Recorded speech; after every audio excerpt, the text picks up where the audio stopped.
అని ధ్యానించుకుందాం. పరిశుద్ధుడైన మత్తయి గారు రాసిన మత్తయి సువార్తమానము 25వ అధ్యాయము 13వ వచనము చదువుకుందాం. పేజ్ నెంబర్ 26 క్రొత్త నిబంధన పుస్తకం. ఆ దినమైనను గడి అయినను మీకు తెలియదు కనుక మెలకువగా ఉండుడి. ఆమేన్.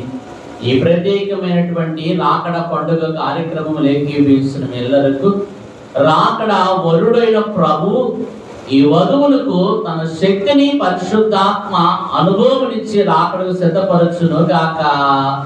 ఆమేన్. ప్రభువునందు ప్రియమైన స్నేహితులారా, ఈ దినము రాకడ పండుగ. ఈ పండుగల గురించిన ప్రత్యేకమైన విషయాలు ఈ దినము ధ్యానించుకుందాం. శ్రీ యేసు క్రీస్తు నాథుడు శీఘ్రముగా వచ్చును. శ్రీ యేసు క్రీస్తు నాథుడు శీఘ్రముగా వచ్చును. ఆయాంశముపై పండుగ, ఆయాంశముపై పండుగ చేయలేండి రండి ప్రేమిగా వీచుచు. శ్రీ యేసు క్రీస్తు నాథుడు శీఘ్రముగా వచ్చును. ఈ 99వ తెలుగు క్రైస్తవ కీర్తన అయ్యగారు రాకడ పండుగ అని కీర్తన పేరు పెట్టారు. కాబట్టి రాకడ పండుగ చేసుకుంటున్న వాళ్ళారా, ఎందుకు పండుగ చేయాలంటే అయ్యగారి చరణంలోనే రాశారు పల్లవులు. శ్రీ యేసు క్రీస్తు నాథుడు శీఘ్రముగా వచ్చును. ఈ అంశముపై పండగ అట. కాబట్టి చేయలేండి రండి ప్రసిద్ధి గావించుచు అన్నారు. కాబట్టి భూలోకములో ఎంత భక్తి చేసినా రేపు రాకడ మేఘం ఎక్కకపోతే మన భక్తి, మన యొక్క ప్రయాస, మన పాటు అంతా వృధాని. అవునా కాదా? కాబట్టి ఎందుకు పండగ అని చాలా మంది ప్రశ్నించేవారు ఉంటారు. అయ్యగారు స్పష్టంగా చరణంలో పల్లవిలోనే రాశారు. శ్రీ యేసు క్రీస్తు నాథుడు శీఘ్రముగా వచ్చును. ఈ అంశముపై పండగ చేయాలంట. చేయలేండి రండి ప్రసిద్ధి గావించుచు అన్నారు. మరి చేయడానికి ఎంతమంది వచ్చారు ఈ పండగకి? ఎంతమంది చేద్దాము రండి అని వచ్చారు? చేయలేండి రండి అన్నాడు. సిద్ధపడాల. పండుగ అంటే సిద్ధపడి రావాలి. మూడోది ఏంటంటే ప్రసిద్ధి గావించాలంట. ఈ పండుగ తెలియని వారికి కూడా తెలియపరచాలి. నువ్వు స్వార్థ చెప్పడం ఎంత ప్రాముఖ్యమో, స్వార్థమైన వ్యక్తి, రక్షింపబడిన వ్యక్తి, మారు మనసు పొందిన వ్యక్తి మేఘం ఎక్కడం అంతకంటే ప్రాముఖ్యమైన కార్యం అని మీరు గుర్తించాలి. ఒక వ్యక్తి, ఒక పాపి రక్షింపబడితేనే ఎంత గొప్ప పండుగ చేస్తారో దేవదూతల పరలోకంలో. అవునా కాదా? ఒక పాపి రక్షింపబడితే పరలోకంలో దేవదూతలు పండుగ చేస్తారంట. కానీ ఈ సిద్ధపరచబడిన లేదా ప్రభు రక్తముతో సంపాదించిన ఈ సంఘము మేఘం ఎక్కితే పరలోకమంతా పండగ. దేవదూతలు అక్కడే కాదు, పరలోకమంతా పరిశుద్ధులందరూ పండుగ చేసుకుంటారు. కనుక ఎంత శ్రేష్టమైన దినం, ఎంత శ్రేష్టమైన పండుగ మనం ఆచరిస్తున్నాం. చాలా మంది అంటారు, రాకడ ఇంకా రాలేదుగా మాస్టర్ గారు, అప్పుడే రాకడ పండుగ చేయడం ఏంటి? ప్రభు వస్తే చేయాలి కానీ రాకుండా పండుగ ఏంటి? ఏమ్మా, నీకు ఎప్పుడు డౌట్ రాలేదా? మాట్లాడలేదా? అమెరికాలో ఉన్న అబ్బాయి ఇంటికి వచ్చాడంటే ఆ ఇంటి వారికి తల్లిదండ్రులకి పండగ. అవునా? అలాగే సంఘములకు పండగ. ప్రభు వస్తే పండగ, ప్రభు రాకుండా ఏం పండగ? ప్రభు వచ్చి రెప్పపాట్లు వెళ్ళిపోతాడు. ప్రభు మధ్యాకాశానికే వస్తాడు నిమిషాల్లో.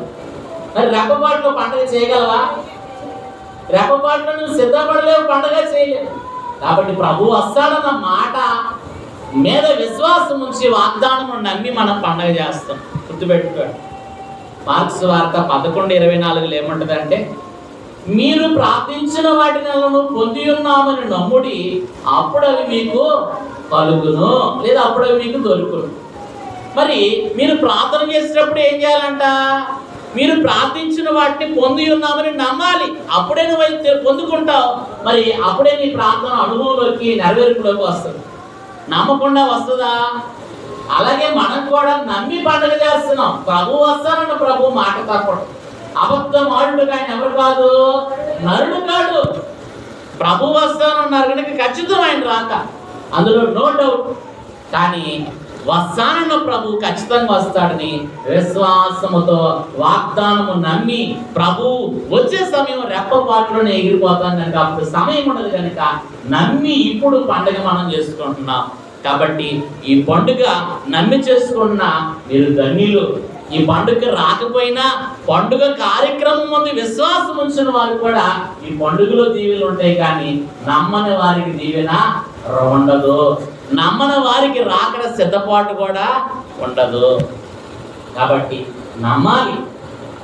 నమ్మినప్పుడే, అందుకే దేవదాసు గారు అన్నారు, నమ్మితే సొమ్ము అనగా మోక్షము, నమ్మకపోతే దుమ్ము అనగా నరకము అన్నారు. అలా చెప్తాను, నమ్మితే సొమ్ము, నమ్మకపోతే దుమ్ము. సొమ్ము అంటే బహిరంగ సొమ్ము కాదు, పరలోకమే మోక్షం. పరలోకం అంతా బంగారమే అమ్మా. ఆ పట్టణపు వీధులన్నీ కూడా ఎలా ఉన్నాయి? శుద్ధ సువర్ణముతో ఉన్నాయని ప్రకటన గ్రంథము 21వ అధ్యాయంలో మనం చూస్తాం. ఆ పట్టణపు వీధులన్నీ కూడా బంగారమే. పరలోకం అంతా ఎలా ఉంటది? మహిమతో ఉంటది. ఎలా ఉంటదంట చూస్తారా? చూడండి, ప్రకటన గ్రంథము 21వ అధ్యాయము మీరు చూసినట్లయితే 18వ వచనము, ఆ పరలోకము పట్టణము ప్రాకారము సూర్యకాంతముతో కట్టబడిన పట్టణము స్వచ్ఛమగు స్ఫటికముతో సమానమైన శుద్ధ సువర్ణముగానున్నది. అంటే సువర్ణము అంటే బంగారం, శుద్ధ అంటే మేలిని బంగారం అన్నమాట. ఈ భాషలో చెప్పాలంటే 24 క్యారెట్ బంగారం అన్నమాట. అనగా పరలోకమంతా బంగారమే. మరి అది సొమ్ము కాదా? బంగారం కూడా సొమ్ము అవుదా? మరి పరలోకం మనం వెళ్తే అక్కడ ఉన్నదంతా సొమ్ము ఎవరిది? అయ్యగా అనలేదా? అంతాయో మనదే కదా యేసుని కొన్న, అంతాయో మనదే కదా, అంతాయో మన ప్రభువు ఆర్జించి నాడు స్వంతమని ఆందోళనుడి, నీ ఆత్మకు శాంతి చెందానీయుడి, నీ ఆత్మకు శాంతి చెందానీయుడి. అంతా మనదే అంట, స్వంతం అని అందుకునేదే పెళ్లి కుమార్తె. అమ్మా, భర్త ఉన్న భర్త వస్తువులన్నీ ఎవరు స్వతంత్రంగా తీసుకోగలరు, వాడుకోగలరు? భార్య యజమానురాలు. అలాగే మన ప్రభు యజమానుడైతే ఈ సంఘం అనే వధువు సొంతమని మరి వరుడి అందుకోగలిగిన అంతస్తు కలిగినదే వధువు. కాబట్టి ప్రియమైన వారు, అట్టి అనుభవంలోనికి మనము రావలసిన వారమై ఉన్నాం. కాబట్టి సొంతమని అందుకోవాలి. రాకడికి మనం సిద్ధపడినప్పుడే ఆ అనుభవంలోకి మనము రాగలుగుతాము అనే విషయాన్ని మీరు జ్ఞాపకం చేసుకోండి. ఆ దినమైనను ఆ గడి అయినను మీకు ఎరుగరు కనుక మీరు ఎలా ఉండమన్నారు? వాక్యములో మెలకువగా ఉండండి. మెలకువ లేకపోతే కష్టం. బుద్ధిగల కన్యకులు మెలకువగా ఉన్నారు, పక్కన ప్రభుతో పాటు విందులోకి వెళ్ళిపోయారు, అంతట తలుపు వేయబడింది. బుద్ధి లేని కన్యకులు మెలకువగా ఉన్నారు, కానీ వారి స్థితులలో నూనె లేదు. అజాగ్రత్త, అశ్రద్ధ, ప్రభు మీద ప్రేమ తగ్గడాన్ని బట్టి వారు విడవబడ్డారు. వారు వెళ్ళి అమ్మవారు ఎదుగు వెళ్ళి కొనుక్కొని వచ్చి, అయ్యా అయ్యా మాకు తలుపు తీయమనగా ప్రభు అన్నాడు, మీరెవరో నాకు తెలియదు వెంటి అన్నాడు. 12వ వచనంలో మీరు చూస్తారు. కాబట్టి ప్రియమైన వాళ్ళారు, రాకడకు సిద్ధంగా ఉండాలా, మెలకువగా ఉండాలా, ఎప్పటికప్పుడు ప్రార్థనా జీవితాన్ని కాపాడుకుంటూ పరిశుద్ధాత్మను పొంది ఉండాలి. ఏమై ఉండాలంటమ్మా? ఎందుకంటే మనం రాకడికి సిద్ధం చేసేవారు ఎవరంటే పరిశుద్ధాత్మ తండ్రి. ఆయన సహాయం లేకుండా, ఆయన ఆత్మ నింపుదల లేకుండా మనం ఎగరలేము. మన మట్టి శరీరముతో మనం ఎగరలేము. ఏ శరీరం కావాలా? మహిమ శరీరము. దైవజనులు అన్నారు, అక్షయ దేహము దాల్చితి నీవు ఆనందముందో మీ లక్షల కొలది శ్రమలు వాచిన లక్ష్యము పెట్టకు మీ నీవు లక్ష్యము పెట్టకు మీ సాధ్విలా. అక్షయ దేహము దాల్చావు నువ్వేం కలగాలంట? ఆనందం పొందాలంట. ఈ లోపల లక్షల కొలది శ్రమలు వస్తాయి ఈ లోకములో, కానీ వాటిని కూడా నువ్వేం చేయకూడదు? లక్ష్య పెట్టద్దు. ఈ లోకము వాటి శ్రమలు గతిస్తాయి, కానీ దేవుని చిత్తము జరిగించేవాడు నిరంతరము నిలిచి ఉంటాడు. అందుకని భక్తులు పాడుతున్నారు, లోకమును దానిలోని సమస్తమైన ఆశలు, లోకమును దానిలోని సమస్తమైన ఆశలు నాకు వాతో ఎసే చాలు సాధనా నా వెంటకో, నాకు వాతో ఎసే చాలు సాధనా నా వెంటకో. హల్లెలూయా హల్లెలూయా హల్లెలూయా యేసుకే, హల్లెలూయా హల్లెలూయా హల్లెలూయా ఆమేన్. కాబట్టి అక్షయ దేహము దాల్చుకున్నప్పుడే మేఘమెక్కే అనుభవంలోకి వస్తాం. దైవజనులు దేవదాసయ్య గారు అన్నారు, రాకడ గురించి అనేకమైన ప్రశ్నలు ఎవరికైనా ఉంటే, అనుమానాలు ఉంటే ప్రభువుని అడిగి తెలుసుకోండి అబ్బాయి అని అన్నారు. చాలా వస్తాయంట ప్రశ్నలు, కానీ ఈ ప్రశ్నలు అడిగి జవాబు ఎవరివ్వాలా? ప్రభువే ఇవ్వాలి. కానీ రాకడకు సిద్ధపడాలంటే మరి దైవజనులు కొన్ని మాటలు చెప్పారు. ఆ మాటలను బట్టి రాకడకు మనం ఏం చేయొచ్చంట? సిద్ధపడాలంటే ఆచరణలో పెట్టాలి. ఈ మాటలు ఏం చేయాలంట? ఈ మాటలన్నీ పరీక్షించాలి. ఆచరణలో పెట్టినప్పుడే రాకడకు మనం సిద్ధమయ్యి మేఘమెక్కగలం. కొన్ని విషయాలు ఏదైనా ధ్యానించుకుందాం. దేవదాసయ్య గారు చెప్పిన మొదటి మాట, రాకడకు సిద్ధపడాలంటే వీటిని పరీక్షించి ఆచరణలో పెట్టి వాటిని పాటించడాన్ని బట్టి మనం ఏమవుతాం? రాకడకు సిద్ధపడతాం. మొట్టమొదటిగా మనం చూస్తే మరి దేవదాసయ్య గారు రాసిన ప్రార్థన మెట్లను, మరి ప్రార్థన మెట్లలోని పుస్తక ప్రకారం అనుదినం ఏం చేయాలంట? ప్రార్థించవలెను అన్నారు. ఏం చేయాలి? ప్రార్థన మెట్ల పుస్తకం ఎంతమంది దగ్గర ఉంది అమ్మా? ఎంతమందికి 7 మెట్లు చెప్తారు? మాట్లాడలేదు. ప్రార్థన మెట్ల పుస్తకం ఎంతమంది దగ్గర ఉంది? Raise your hands. 1 2 3 4 కొద్దిమంది దగ్గరే ఉంది. మరి పుస్తకం ఎంతో కాదు, 7 రూపాయలు ఎంతో, అంటే 10 రూపాయలు. కానీ అందులో చాలా విషయాలు ఉంటాయి. ప్రార్థన ఎలా చేయాలని ప్రార్థన పద్ధతి నేర్పిన దైవజనులు మన దైవజనులు. ప్రభు ప్రార్థన ఎలా చేయాలో నేర్పారు.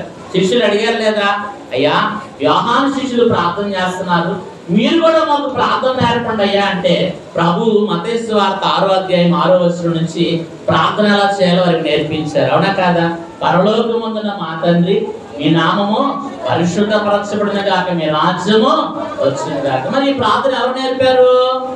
ప్రభు నేర్పారు. అలాగే దైవజనులు దేవదాసయ్య గారు కూడా ప్రార్థన ఒక పద్ధతి ఎలా చేయాలో క్రమంగా చేయాలని ప్రార్థన మెట్లు 7 మెట్లు. ఎన్ని మెట్లమ్మా? ప్రార్థన మెట్లు అనే పుస్తకం ఉండేది. మొదటి మెట్టు మనోనిదానము, 2వ మెట్టు పాపపు తప్పుదల, 3వ మెట్టు తీర్మానము, 4వ మెట్టు సమర్పణ, 5వ మెట్టు అంశ ప్రార్థన, 6వ మెట్టు స్తుతి ప్రార్థన, 7వ మెట్టు కనిపెట్టుట. ఈ 7 మెట్ల ప్రకారం ప్రార్థన చేస్తే మనం ప్రతిరోజు రాకడికి ఏమవుతున్నట్టు? సిద్ధపడుతున్నట్టు. మనోనిదానం కలిగితే మన మనస్సులోని మనవులు కోరికలు సిద్ధిస్తాయి. మనోవిచారం వల్ల అంటే మన మనవులు మంటలు కలిసిపోతాయి. విచారం కూడదు. ఏముండాలా? మహిమ తలంపులు కావాలి. కాబట్టి మనోనిదానంతో మరి కొద్దిసేపు మౌనంగా ఉండాలి. ప్రభు మన ఎదుట ఉన్నాడని తలంపు కలిగి ఆ తర్వాత నీ పాపాలన్నీ ఒప్పుకోవాలి. ఏం చేయాలంట? ప్రభువుకి పాప ఇష్టమే, కానీ పాపం ఇష్టం ఉండదు. గుర్తుపెట్టుకోండి. పాపాత్మురాలైన స్త్రీ ప్రభు పాదాల దగ్గరికి వచ్చి కన్నీళ్లతో ఆయన పాదాలు కడిగింది, తల వెంట్రుకలతో ఆయన పాదాలు తుడిచింది. ప్రభు ఏమన్నాడు? ఈమె విస్తారముగా నన్ను ప్రేమించింది కనుక ఈమె విస్తారమైన పాపమును నేను క్షమించాను అన్నారు. కన్నీళ్లతోనే కఠిన మనస్సు కలుగుతుంది.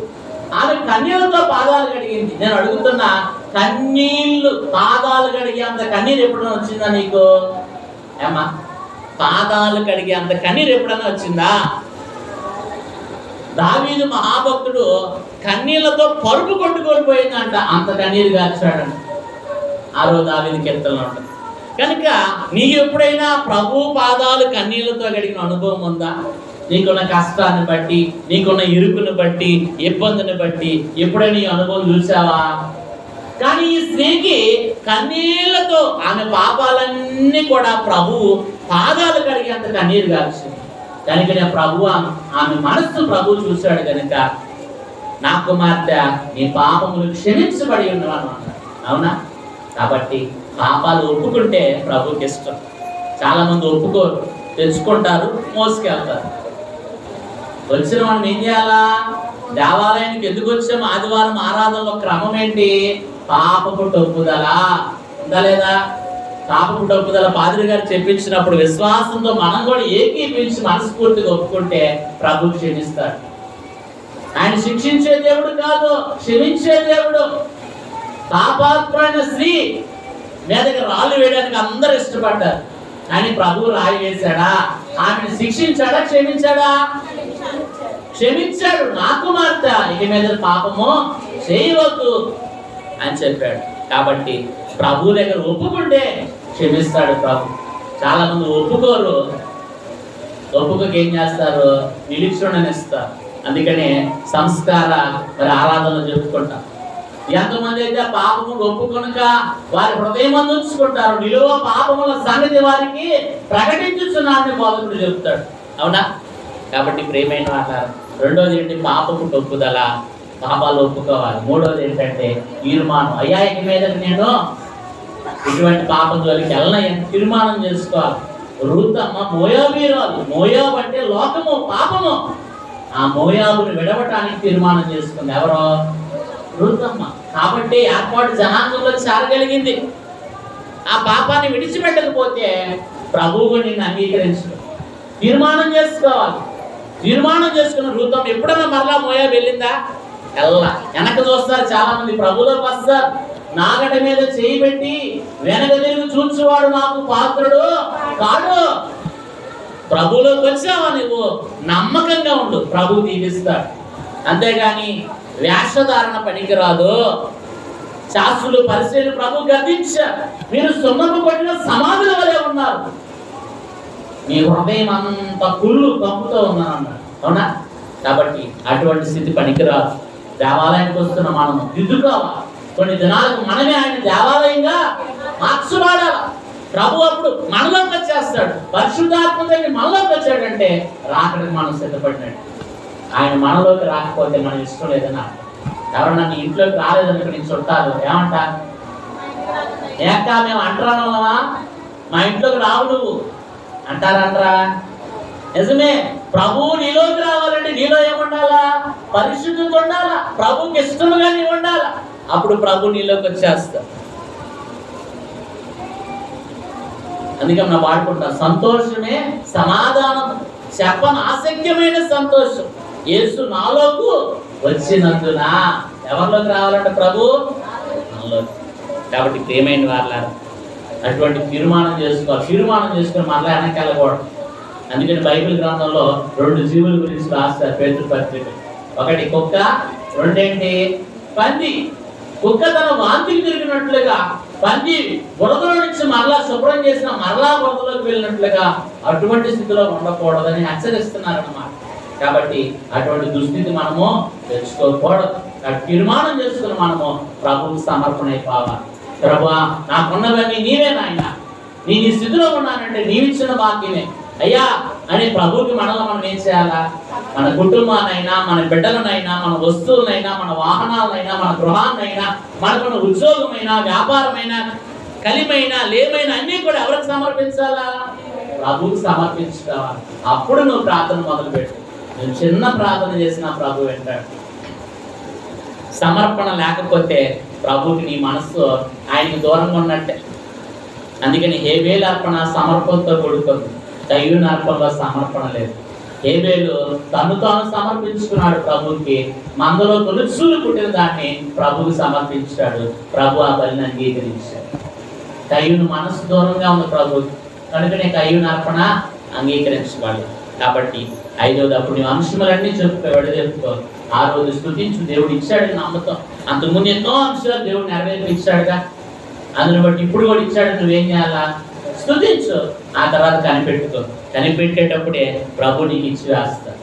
ఏం చేస్తారు? కనిపెట్టినప్పుడే ప్రభు ఇచ్చి వేస్తారు. రూతమ్మ బోయజు పాదాలు ఎందుకు కనిపెట్టుకుంది? 6 గొర్రెలు ఎవరు ఇచ్చి వేస్తారు. అవునా కదా? మరి ప్రభు నీకేవడా? నువ్వు కనిపెట్టుకుంటే నీకేవడా? ఇస్తాడు. కాబట్టి మొదటి మాట ఏంటంటే, దైవజనులు దేవదాసే గారు రాసిన ప్రార్థన మెట్లు ప్రకారం నీవు ప్రతిదినము ప్రార్థన చేయాలి. ఏంటంట? ప్రతిదినము చేయాలంట 7 మెట్ల ప్రకారం. రెండోదిగా మనం చూస్తే సైతాను ఎదురించి ప్రార్థన పుస్తకం ఎంతమంది ఉంది? ఎక్కడ ఉంది? పుస్తకాలు ఉన్నాయి, జాగ్రత్తగా బీరువాలో పెట్టి భద్రపరుస్తున్నారా? ప్రతిరోజు సైతాను ఎదురించి స్తోత్రములు కొన్నిటినైనా ఎత్తి వాటిని ఏం చేయాలంటే ప్రతిరోజు వాటిని ఎదిరించాలి. చదవటం కాదు, ఎదిరించాలి. చదవటం అనుకుంటున్నారేమో, చదవకూడదని ఎదిరించాలి. ఎదిరిస్తే పోతాడు. యాకోబు రాసిన పత్రిక 4వ అధ్యాయం 7వ వచనం ఏమున్నది? దేవునికి లోబడి ఉండుడి, అప్పుడు అపవాదిని ఎదిరించుడి, వాడు మీ యొద్ద నుండి పారిపోవాలి. అమ్మ ఎదిరించాలని ఉందా? ఆయన బొజ్జుగా పెట్టమని ఉందా? ఎదిరించాలి. మరి మీరు అంటారు చదువుతాను అంటున్నారు. చదవమన్నారు, ఎదిరించమన్నారా? మాట్లాడాలి. అందుకని అయ్యగారు రాసిన పుస్తకం సైతాన్ని ఎదిరించు స్తోత్రములు. ఎదిరించే పుస్తకం అన్నాడా, లేకపోతే వాడిని బొజ్జుగా పెట్టే పుస్తకం అన్నారా? ఎదిరించాలి. ఎదిరించాడు పారిపోతాడు. కాబట్టి అది సైతాన్ని ఎదిరించు స్తోత్రములు కొన్నిటైనా కొన్ని ఎత్తి వాడిని ఏం చేయాలా? ఎదిరించాలి. ఎదిరిస్తే వాడు పారిపోతాడు. దెయ్యాన్ని గద్దితే లేదా గద్దిస్తే ఎదిరిస్తే పోతాడు. లేక మొండిదై కదా సాతాను అంతకంటే మొండాడు అను. అర్థమైందా? కాబట్టి ఏం చేయాలా? సైతాన్ని ఎదిరించు అను. మరి స్తోత్రములోని కొన్ని స్తోత్రములైనా ఎత్తి సైతాన్ని ఏం చేయాలి? ప్రతినిత్యము ఎదిరించాలి. మరి ఎంతమంది ఎదిరిస్తారు? బైబిల్ మిషన్ బిడ్డల వారమైన మనకు ఖచ్చితంగా రోజు క్రమం ఉంటుంది. ఈ క్రమం రోజు చేసుకుంటే సాతాను మీ దగ్గరికి రాడు. మీ గృహంలో రోజు కుటుంబ ప్రార్థన ఉంటుంది. ఉన్నవాళ్ళు ఖచ్చితంగా చేస్తారు, లేని వాళ్ళు నేనేం చేయను. అవునా? ప్రతిరోజు కుటుంబ ప్రార్థన ఉండాలి. ఒక్క పాటైనా పాడుకో, తర్వాత ఈ క్రమం చేయి, తర్వాత కుటుంబంలో ఒక్కరైనా ప్రార్థన చేసి మిగతా వారికి కనిపెట్టుకో. ఎంత సమయం తక్కువ ఉన్నా వీలు లేకున్నా కుటుంబ ప్రార్థన మానకూడదు అన్నారు దైవజనులు. ఏం చేయకూడదంట? కుటుంబ ప్రార్థన మానకూడదు. ఆ కుటుంబ ప్రార్థన ఉన్నప్పుడు కుటుంబం అంతా ప్రభు హస్తాల కింద ఉన్నాడు, ప్రభు కాపుదల్లో ఉన్నాడు, ప్రభువే వారిని భద్రపరుస్తాడు. నోవాహు కుటుంబం అంతా కూడా ప్రార్థనలో ఉన్నది కనుక నోవాహు కుటుంబాన్ని ఓడలో భద్రపరిచాడు దేవుడు. ఉగ్రత పాలయ్యారా? భద్రపరచబడ్డారా? నోవాహు కుటుంబం భద్రపరచబడ్డారు. అనగా వారి కుటుంబంలో ఏముంది? ప్రార్థన ఉంది, ప్రభు సహవాసం ఉంది, ప్రభు తోడు వారు కోరుకున్నారు. కాబట్టి నేను అడుగుతున్నా, మీ కుటుంబంలో ప్రార్థన ఉంటే ఖచ్చితంగా రోజు వాడిని ఏం చేస్తాం? ఎదిరిస్తాం. వాడు వెళ్ళిపోతాడు. సాతాను వెళ్ళిపోయేటట్టు కుటుంబం ఎలా ఉంటుంది? సంతోషంగా, హాయిగా, సమాధానంగా మరి ఉంటుంది. కాసేపు ఆ టీవీలు పెట్టుకొని సినిమాలు సీరియల్ చూస్తే వాడు అక్కడే ఉంటాడు, ఆడకపోవడం. వాక్యం అనే వెలుగు, వాక్యం అనే ఖడ్గం వచ్చినప్పుడు వాడి ఆ కార్యాలన్నీ కూడా ఛేదించబడతాయి, ఖండించబడతాయి. కాబట్టి ఏమున్నది మన కుటుంబంలో? ప్రార్థన ఉన్నదా? సినిమాలు సీరియళ్ళు ఉన్నాయా? ఆలోచన చేయండి మీరు. ఇవన్నీ ఉండి నాకు దీవెన రాలేదు ప్రభా, నాకు ఆశీర్వాదం రాలేదంటే ఎలా వస్తుంది? కాబట్టి దైవజనులు రాసిన సైతాను ఎదిరింపు స్తోత్రముల ప్రకారం ప్రతి నిత్యము కూడా కొన్ని స్తోత్రాలను ఎత్తి వాడిని ఏం చేయాలా? ఎదిరించాలి. ఎదిరిస్తే వాడు ఏమవుతాడు? పారిపోతాడు. సైతాను క్రియలకు సర్వనాశనము, మన తలంపులకు చేయము అన్నారు దైవజనులు. ప్రభు తలంపులకు చేయమే. అప్పుడు మనం ఆయన తలంపులు ఉంటే మనకు కూడా ఏంటి? చేయమే. అవన్నీ చూసి ఎవరి తలంపులు ఉంటాయి? ఆడి తలంపులు ఉంటాయా, ప్రభు తలంపులు ఉంటాయా? నీకే తెలియాలి. మనం ఏదైనా తీక్షణంగా చూస్తున్నామంటే అదే మైండ్లోకి వచ్చేస్తుంది, అది మనల్ని వాడుకుంటుంది అన్నమాట. అర్థమవుతుందా? కానీ ఎక్కడికి వెళ్ళి గొప్పన అయ్యే గుర్తు వస్తుంది, ప్రార్థన కూడా నడిపింపు రావు. కాబట్టి జాగ్రత్తగా ఉన్నాడు. ఈ కడవరి కాలం సాతాను ఎలాగలాగా ఏం చేయాలా? మాయలో పడవేస్తాడు. ఏర్పాట్లో ఉన్నవారిని కూడా పడవేటి వాడికి అధికారం ఉన్నా. జాగ్రత్త, నీ కుటుంబాన్ని నువ్వే కాపాడుకోవు. జ్ఞానవంతురాలు తన ఇల్లు కట్టుకుంటుంది, 3 రాళ్ళు తన ఇల్లు ఓడబెరుక్కుంటుంది. నువ్వే స్థితిలో ఉన్నావు? జ్ఞానవంతురాలుగా ఉన్నావా, 3 రాళ్ళగా ఉన్నావా? ఆలోచన చేయి. కాబట్టి మూడవది మనం జ్ఞాపకం చేసుకున్నట్లయితే బైబిల్ గ్రంథంలో రాకడ గురించి ఎక్కడెక్కడ రాయబడి ఉన్నదో వాటన్నిటిని చదువుకోవడం వల్ల సిద్ధపడగలమంట.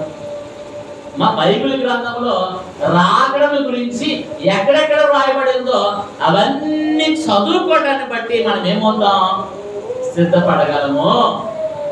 పరీక్ష రాసే బిడ్డ ఆ సంవత్సరం అంతా చెప్పినవి ఆ పుస్తకాలన్నీ చదువుకోవడాన్ని బట్టి ఆ ఎగ్జామ్ చక్కగా రాస్తుంది, పాస్ అయ్యి 5వ తరగతికి ప్రమోట్ చేయబడుతుంది. చదవటాన్ని బట్టి ఆ బిడ్డకి ఏమొచ్చింది? 5వ తరగతికి ప్రమోట్ అయ్యింది. అవునా? మనకు కూడా ఈ వాక్యాలన్నీ చదవటాన్ని బట్టి, ఈ రాకడ విషయాలన్నీ బైబిల్లో తెలుసుకోవడాన్ని బట్టి మన విశ్వాసం కూడా ఒక మెట్టు పైకి ప్రమోట్ అవుతుంది. విశ్వాసం పెరగాల, తరగాల? తరగాలి. కానీ కడవరి కాలం అంటే విశ్వాసము ఊడిపోతాడు. అయ్యారు అన్నారుగా, విశ్వాసులే నేటి రాకడ విశ్వసింపరాచు దేవి విశ్వాసము పోగొట్టు కనక విశ్వాసము పోగొట్టు కనక విశ్వాసము పాటుగొట్టు విశ్వాసము పాటుగొట్టు పరగారాలోనా యేసు పరగాని రాము తండ్రి. కాబట్టి బైబిల్ గ్రంథంలో ఉన్న రాకడ వాక్యాలన్నీ ప్రతిరోజు ఏం చేయాలా? కొన్నైనా చదివి ఏం చేయాలా? హృదయంలో భద్రపరుచుకోవాలి. విశ్వాసం అంటే ఏమవుతుందంట?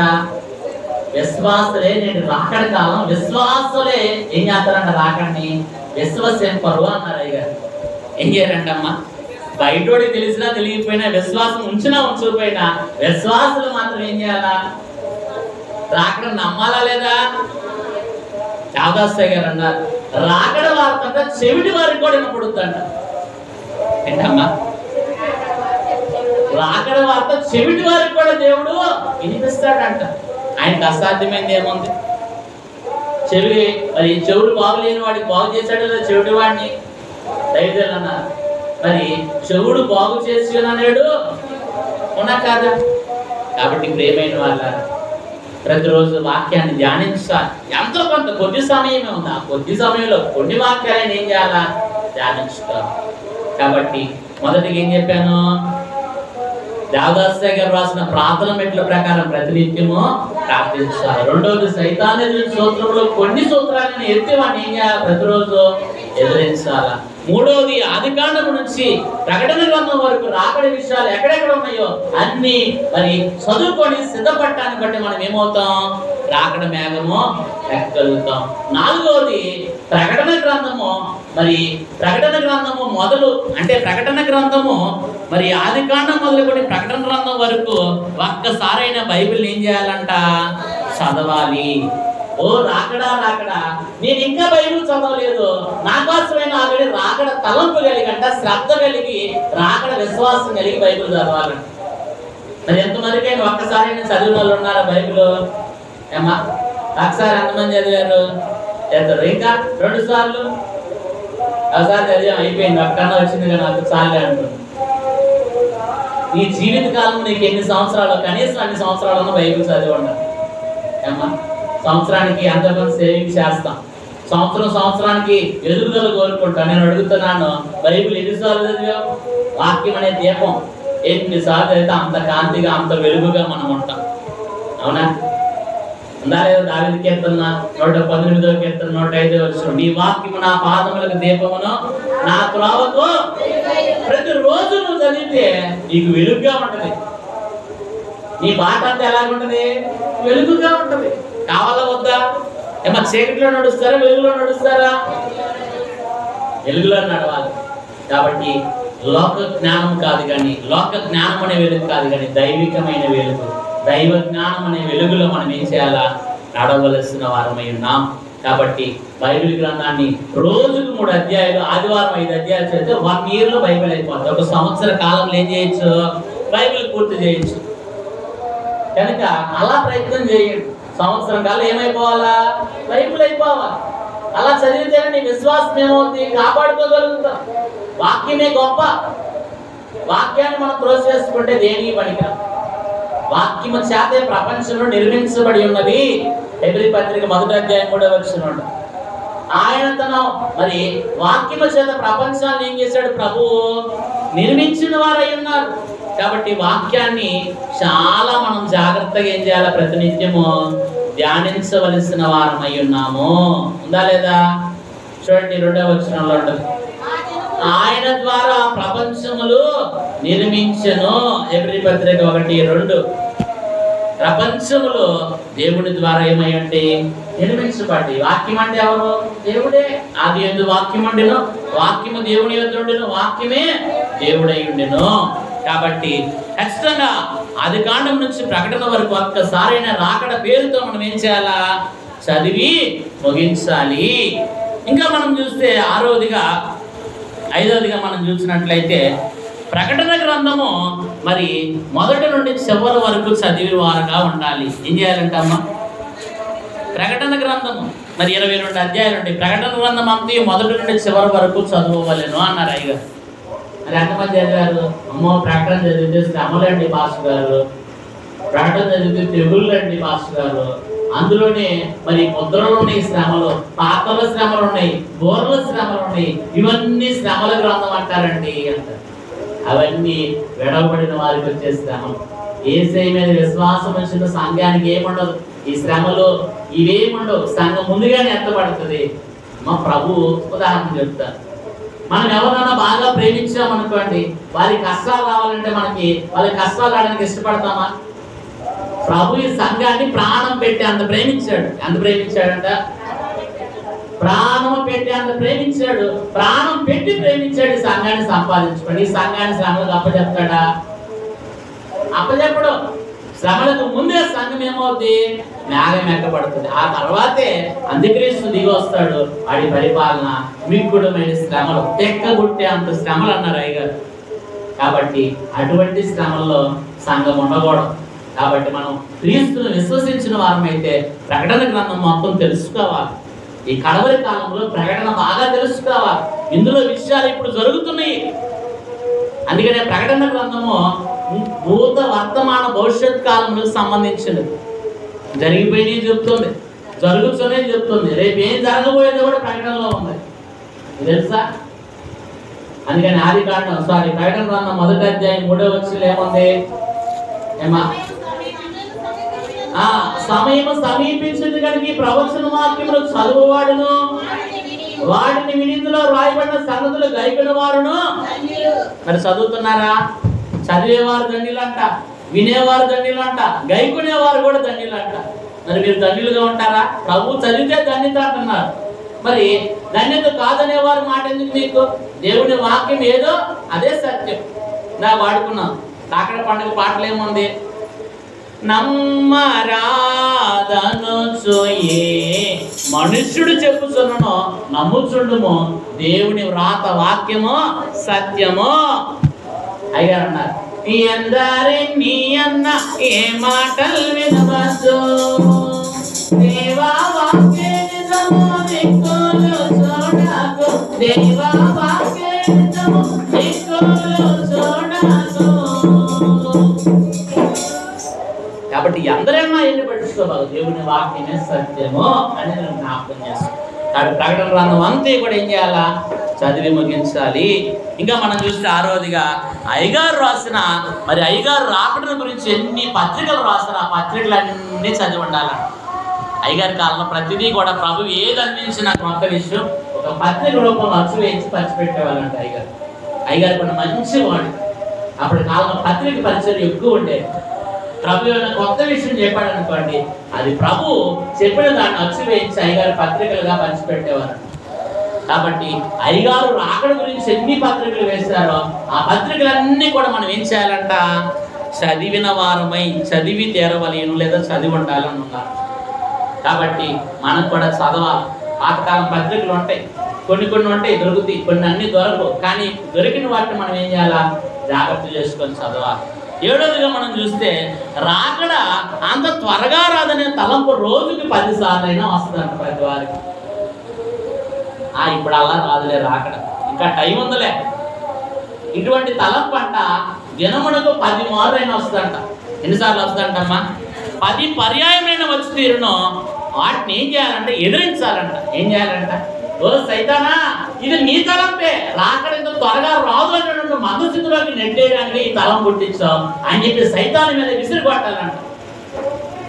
ఈ తలంపు కలిగించేవాడివి నువ్వే. సంఘం ఎత్తబడకుండా ఉండటానికి నువ్వేగా కాసుకొని ఉన్నావు. కాబట్టి సంఘం ఎత్తబడకూడదు అని మరి నినాదం చేసేవాడు ఎవడో, సాతాను.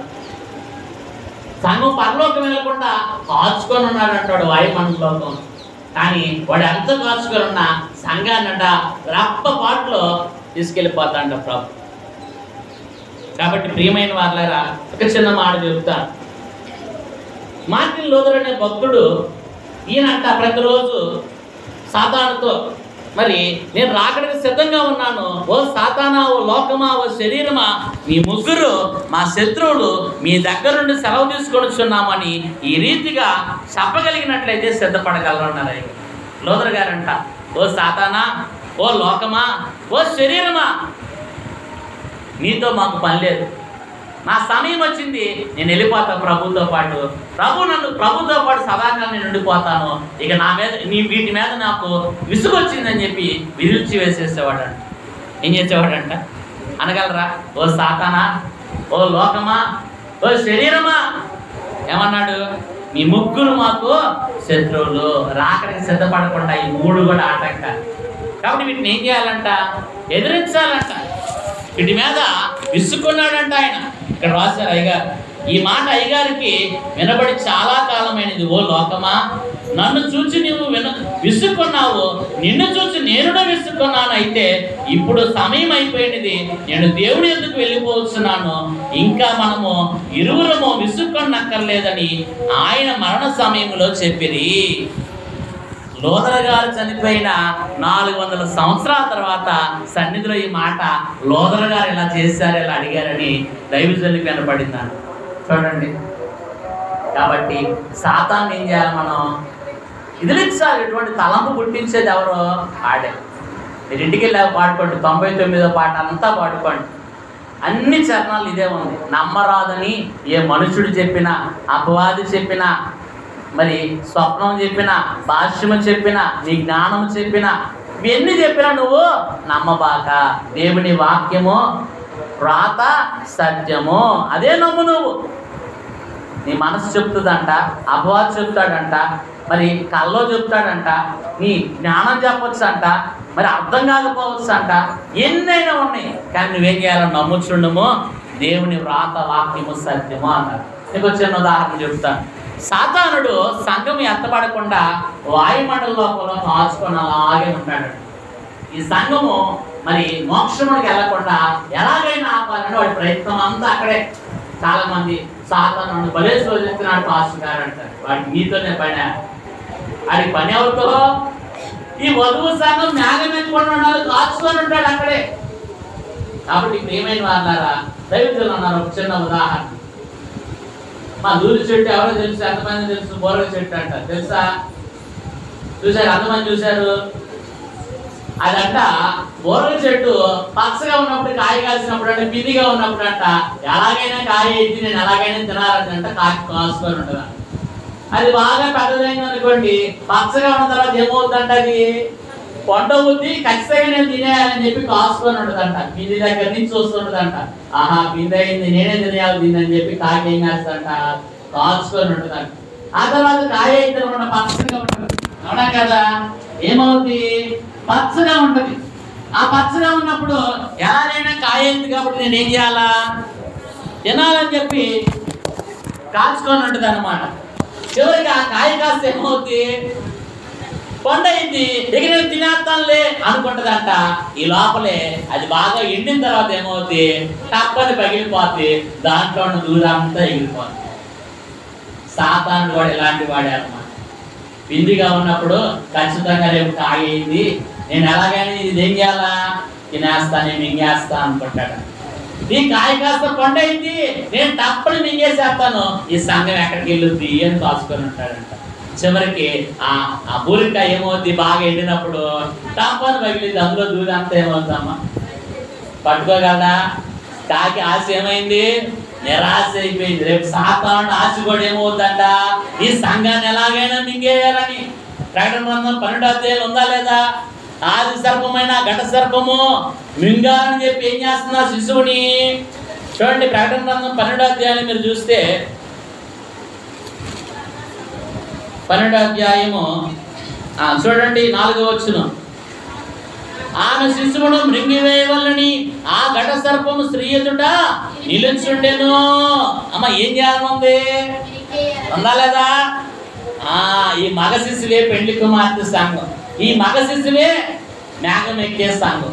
ఈ సంఘం అంట మింగాలని ఘట సర్పం ఏం చేస్తుంది, నోరు తెలుసుకుని అమాంతం ఎదురు చూస్తుంది. సంఘం దొరుకుద్దా? దొరకదు. కాబట్టి ఆ కాయ పగలగానే దూరి ఎలా ఎగిరిపోయిందో సంఘం కూడా రెప్ప పాటున ఏమవుద్ది, ఎగిరి మేఘంకి వెళ్ళిపోతుంది.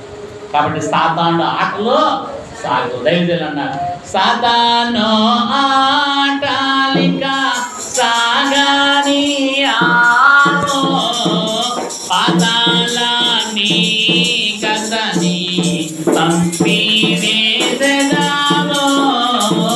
పాతాళాన్ని కథని పంపివేసెదావో,